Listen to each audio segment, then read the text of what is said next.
நார்த்தில் இதோட அதிகமாக இருக்கு நரபலி மேடெல்லாம். தமிழ்நாடு எவ்வளோ முற்போக்கானதுமா. இது எதோ கப்பிக்கோட அவங்க ஏதோ பரிப்பறிவு இல்லாத மாதிரி பண்ணிட்டு இருக்காங்க. எஜுகேஷன் வைஸ் வந்தவங்கெல்லாம் இந்த மாதிரியான ஹேபிட்ஸ் எல்லாம் கிடையாது. இதெல்லாம் அழிஞ்சு போச்சு. நம்ம வந்து ஆடு மாட்டை வெட்டி நரபலி கொடுக்குறோம், ஆடு பலி கொடுப்போம், கோழி பலி கொடுப்போம். அதுதான் நம்மளோட எக்ஸ்ட்ரீமே. நம்ம இதெல்லாம் செய்யறதே கிடையாது. நம்ம வேண்டுதலுக்கு ஆட்டை வெட்டுறது அதுவே லாஜிக்கலி பார்த்தா தப்பு தான். நம்மளோட வேண்டுதல் சரி ஒரு பலி, ஒரு ரத்தம் போனால் நல்லா இருக்கும் நம்ம குடும்பம்னு நம்புகிறோம், சமைச்சு சாப்பிட்றோம். இங்கே சாப்பிட்றதும் கிடையாதுல்ல. அந்த பொண்ணை நம்ப வச்சு நந்தினியை கீழே எவ்வளோ அழகாக வாட்டமாக தலையை கொடுத்துருக்கு பாரு, விழுந்து கும்பிடு சொல்லி ஒரே விட்டு விட்டா எவ்வளோ பெரிய கொடூரமான செயல் இது.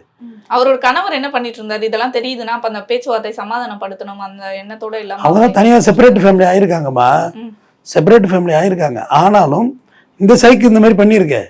அதுக்கு ஒரு கூட ஒன்று கூட்டு செஞ்சிருப்பாரு எமிலி. முதல்ல அதை பொழந்தா சரியாயிடும். இவங்க மேலாம் வந்து சீனியர் சிட்டிசன் ரெஸ்பான்ஸே கொடுக்க வேண்டியதில்லை.